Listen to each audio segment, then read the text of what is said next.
Shifting to a different topic now, well, maybe related in some sense, they could really cook up an appetite, work up an appetite depending on what color you're staring at, and emotion, right? Colors, emotions related to people. And for the late American artist Mark Rothko, colors were a chance to share his many, many feelings. That's right. Well, if you're a fan of his works and are in Seoul, you'll want to pay attention to this next report because our Yim Yoon takes us to an exciting new exhibition of Rothko originals.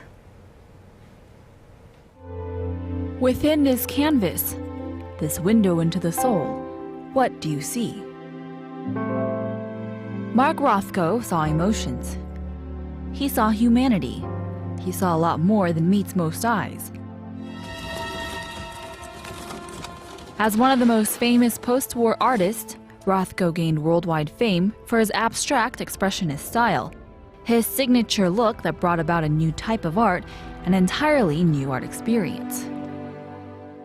Rothko wanted to share his emotions with his audience, but not in the way his predecessors had.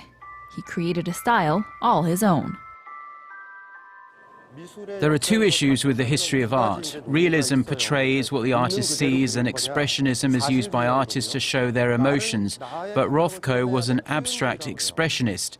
He showed his emotions on the canvas with very little resemblance to reality. But even that doesn't justly describe him. If there's too much of oneself in the work, it's hard to understand for others. Rothko wanted to express, but also share his emotions and feelings with others. The beginning of Rothko's career didn't look much different from any other artists of the era. He was largely influenced by other movements within the art realm, such as surrealism and expressionism. Early works contained scenes from society, and actual people as well. But as Rothko developed his style, his career matured, and a distinct style began to take shape. Figures and lines began disappearing, and colors and large shapes became more prominent. But as the paintings became less visually crowded, they became more emotionally charged, conveying Rothko's recurring thoughts about life. And towards the end of his career, overwhelmingly about death.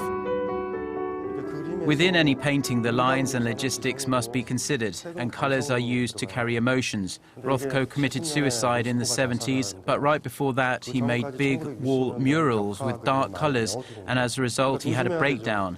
If you're not careful about looking at those particular wall murals, you could get very depressed. After drawing these, he had an emotional collapse, but this red painting was sort of a chance to revive himself. And while it seems brighter, it looks like the result of a deadly, bloody accident. In a way, this painting can be considered a failed effort.